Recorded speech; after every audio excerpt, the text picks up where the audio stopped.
जब तुम संघर्ष करो हम तुम्हारे साथ हैं।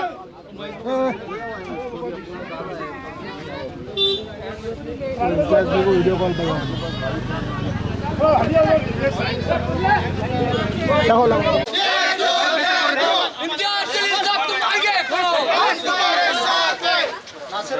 ये जो मोर्चा है, अरे भैया बैनर जरा दिखने दो। जो जुल्म लूटा थोड़ा उधर सर को ना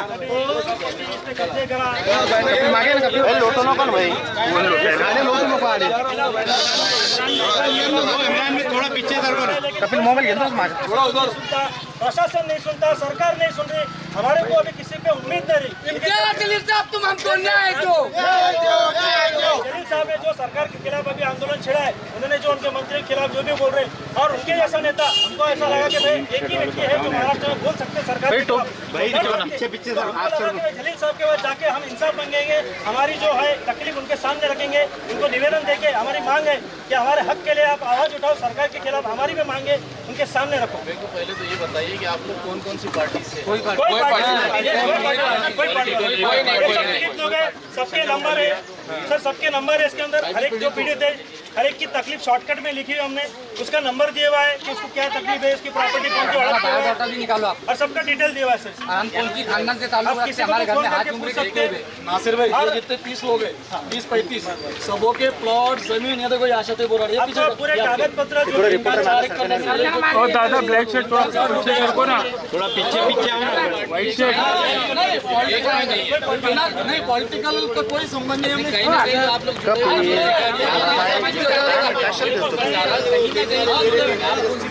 एनसीपी से आप कांग्रेस से सब सामाजिक कार्यकर्ता। अब कैसा है, सब पीड़ित है, सब त्रस्त है। जैसा इनके ऊपर अभी गुना दाखिल पुलिस वाले ने सुने नहीं, उल्टा इनके ऊपर गुना दाखिल कर। ये मेरा नाम है, मेरी दुकान पर 4 भाइयों पे गुना दाखिल करा। सामने सर कपिल सर पीछे आइए। उनके जेल में जाने की कोशिश करें तो कहाँ जाएंगे लोग साथ, किसको मांगेंगे, किसके पास जाएंगे? हर एक के पास जाके, हर पार्टी के पास जाके, हर नेता के पास जाके कोई बात करने नहीं जाती। अभी ब्लैक शर्ट थोड़ा उधर सर को ना, उधर सर को ना भाई, तुम क्या पीछे से आके हेलो एक मिनट साहब, ये सिल्लोड से लोग आए थे पल्ली साहब, ये अपने लिए आपको निवेदन देने आने चाहे थे। जो सिल्लोड में उनके ऊपर जो अन्याय हुआ, जो वहाँ के स्थानिक आमदार है उसने बहुत उनका नेतृत्व करके शंकर भाई पल्ली यहाँ आए हुए हैं। मैं स्पीकर पे डाल रहा हूँ साफ फोन और आपसे बात करना चाहता हूँ। जलील भाई तुम आगे बढ़ो। सर मैं महेश शंकर पल्ली सर सर को बैनर निकाल दो उधर से। सर मैं आपके पास आप हमारे सिल्लोड के लोगों को न्याय दे सकते हैं, क्योंकि हम पिछले 5-6 साल से सरकार के खिलाफ, पुलिस के खिलाफ, प्रशासन के खिलाफ लड़ के थक गए साहब। हमारे को कोई देखने को तैयार नहीं, कोई नेता हमारी सुनने को तैयार नहीं, सरकार हमारे हमको मतलब इंसाफ देने को तैयार नहीं। तो आप जिस तरह से सरकार के खिलाफ लड़ रहे हैं, सरकार के खिलाफ बोल रहे हैं, तो मैं पहले से ही आपका फैन हूँ सर। आप संसद में जिस तरह अपनी बात रखते थे, संसद में जो मुद्दे कट गया, संसद में जो आप अभ्यास हो, आपका जो भाषण होता था, तो मैं उसको शेयर करता था सर। तो मुझे लगा कि एक व्यक्ति है जो सरकार के खिलाफ बोल सकते, गरीबों के लिए लड़ सकते, गरीबों के लिए हक दिलाने का काम कर सकते। तो मैं सब जितने पीड़ित लोग हैं सर, मैं सबको लेकर आया हूँ। उसमें 75% सर आपके मुस्लिम समाज है सर इसके अंदर। तो मैं आपसे गुजारिश करता हूँ, मेरी बहुत हाथ जोड़ के नम्र विनती है सर कि हमारे लिए आप आवाज़ उठाइए, सरकार के खिलाफ, इनके सरकार तक हमारी बात पहुँचाइए सर। एक मंत्री का काम होने दीजिएगा अभी। अच्छा सर, दोनों ही एक ही पार्टी के सर, एक ही पार्टी के सर, कोई अलग नहीं, दोनों एक ही पार्टी के सर। नहीं सर, मैं कोई पार्टी का नहीं, मैं पीछे आप पार्टी में काम करता था, अभी कोई पार्टी का काम नहीं करता सर।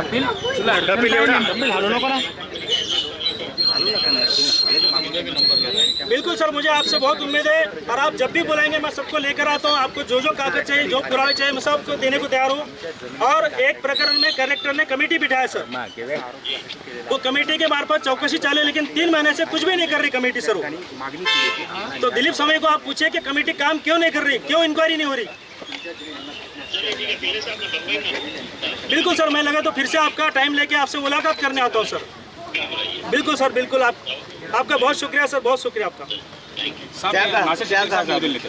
इसके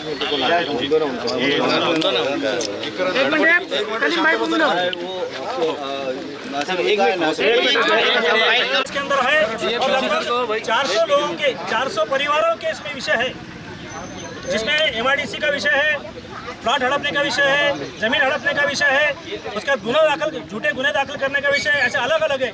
तो अब्दुल सत्तार का जो ये जुल्म है, इससे हमें निजात दिलाओ, हमें इंसाफ दिलाओ, ये हमारी मांग है।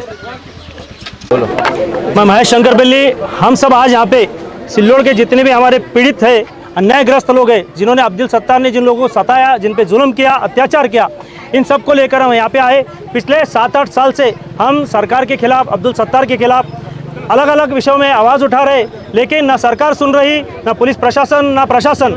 इसलिए जब हमने देखा कि जलील साहब सरकार के खिलाफ बोल रहे, एक मंत्री का भ्रष्टाचार उन्होंने बाहर काढ़ा और सरकार के खिलाफ बोलने की एक हिम्मत की उन्होंने, और जिस तरह संसद में वो अपने मुद्दे रखते थे, जिनका जो अभ्यास था, वो देख के मुझे लगता है कि हमें जलील साहब इंसाफ दिला सकते हैं। इसलिए आज मैं सब जितने भी पीड़ित लोग हैं, इनको सबको लेकर यहाँ पे आया और उनको निवेदन दिया हमने, और फ़ोन पे उन्होंने हमसे बात की कि मैं जो आवाज़ उठा रहा ये आपके लिए भी उठाऊंगा, और एक मंत्री का विकेट लेने के बाद दूसरे मंत्री का मैं जरूर आवाज़ उठाऊंगा, ऐसा उन्होंने फ़ोन पे हमको आश्वासन दिया। जी, अगर शाहजहाँपुर ज़मीन की बात की जाए तो उन्होंने अब्दुल सत्तार का भी उल्लेख किया था। उन्होंने कहा था कि जब वो महसूल मंत्री थे तो उन्होंने ये सारी चीज़ें की। बिल्कुल सही बात है, दोनों भी एक ही पार्टी के मंत्री हैं, अब्दुल सत्तार हो क्या सिरसार साहब हो।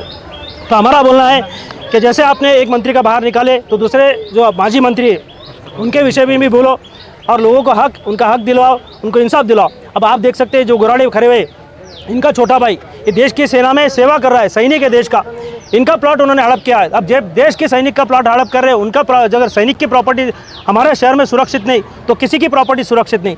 यही हम जलील साहब को दिखाने के लिए आए। कितने पॉइंट आपने लिख के दिए उनको? इसमें साहब हमने 15 मुद्दे दिए, 15 परिवारों के मुद्दे। उसमें सबसे MIDC का आरक्षण का भी है, टोटल ये 450 के ऊपर लोगों का विषय है, उसमें आरक्षण के साथ सभी मुद्दे हैं। और कई गुने जो झूठे दाखिल किए उनको भी हमने लाए, जिनके ऊपर झूठे गुने दाखिल हुए। 377 का बोलो, ये जैसे 377, ये चचा हमारे, इनके 377 की जो प्रॉपर्टी है उसके ऊपर अब्दुल सत्तार ने शिवसेना कार्यालय बनाकर बैठे, और पूरे कागज इनके पास है ना। इनको ऑर्डर अधिकारी इनके सुनवाई नहीं ले रहे, इनके खिलाफ कार्रवाई की जा रही, इनके ऊपर गुने दाखिल करने की कोशिश हो रही।